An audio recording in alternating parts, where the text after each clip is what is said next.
रामायण की कहानी पाठ 8। राम जटायु संवाद तथा शबरी के बेर। सीता हरण के पश्चात जब राम और लक्ष्मण अपनी कुटिया में लौटते हैं तो सीता माता उनको नहीं मिलती। दोनों भाई समझ जाते हैं कि यह अवश्य ही किसी असुर की चाल थी। दोनों भाई सीता को ढूंढते हुए दर दर भटकने लगते हैं। काफी देर तक वन में भटकने के बाद उनको गिद्ध जटायु घायल अवस्था में पड़े हुए मिलते हैं। जटायु श्री राम लक्ष्मण को सीता हरण का सारा वृतांत बताता है कि देवी सीता को रावण नाम का असुर हरण करके दक्षिण दिशा की तरफ ले गया है। जटायु कहता है कि हे राम, तुम्हारे पिता दशरथ मेरे मित्र थे, इसलिए तुम्हारी पत्नी सीता मेरी पुत्र वधू के समान थी, जिसकी रक्षा के लिए मैंने अपने जी जान से रावण से युद्ध किया। लेकिन आखिर में रावण ने अपनी तलवार से मेरा एक पंख काट दिया, जिससे मैं संतुलन खोकर नीचे गिरा और चाहकर भी पुत्री सीता को उस आतताई से छुड़ा नहीं पाया। इतना कहकर गिद्ध जटायु अपने प्राण त्याग देता है। श्री राम एक पुत्र की तरह जटायु का अंतिम संस्कार करते हैं तथा सीता की खोज में दक्षिण की तरफ चल देते हैं।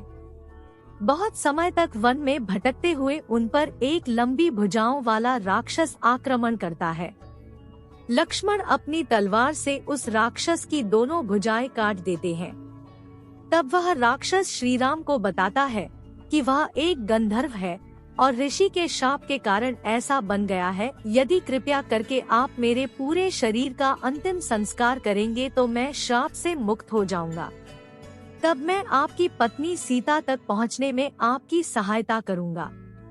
तब श्री राम लक्ष्मण से लकड़ियां एकत्रित करने के लिए कहते हैं और उस विशाल राक्षस का पूरे शरीर के साथ अंतिम संस्कार करते हैं। अंतिम संस्कार करने के बाद वह राक्षस एक रूपवान गंधर्व बन जाता है और श्री राम को बताता है कि आपकी पत्नी को लंका का राजा रावण हरण करके ले गया है। मैं अपने दिव्य ज्ञान से यह देख सकता हूँ कि आपकी मित्रता वानर राज सुग्रीव से होगी, जिसकी सहायता से आप अपने कार्य में सफल होंगे तथा रावण पर विजय प्राप्त करेंगे। सुग्रीव से मिलने के लिए आप पहले माता शबरी से मिलेंगे, जो कि परम तपस्विनी है और महर्षि मतंग मुनि की शिष्या है।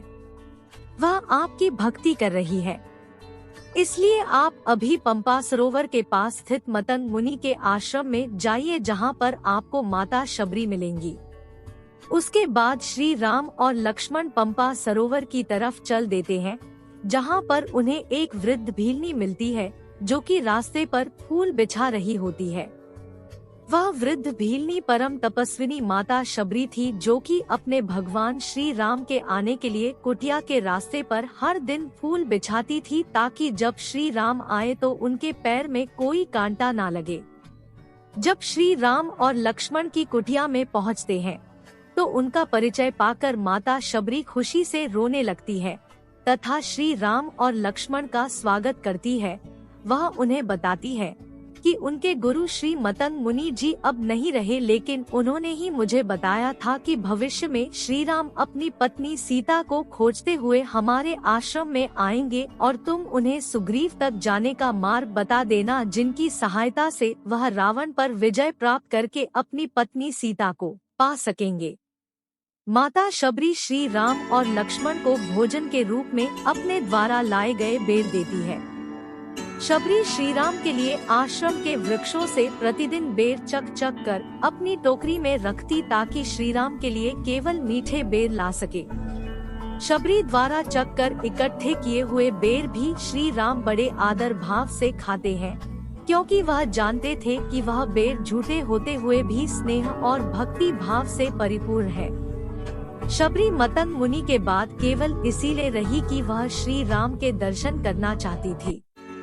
आकर श्री राम से मिलने के पश्चात शबरी उनको बताती है कि पंपा सरोवर के दक्षिण तट की तरफ ऋषि मुख पर्वत है, जिसके शिखर पर वानर राज सुग्रीव अपने 4 मंत्रियों के साथ वास करते हैं और वहीं पर आपको अपने परम भक्त हनुमान से भी भेंट होगी।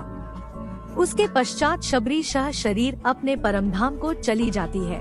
कहानी अच्छी लगी हो तो लाइक एंड सब्सक्राइब करें तथा कहानी का अगला पार्ट देखने के लिए स्क्रीन पर दिख रहे वीडियो को देखें।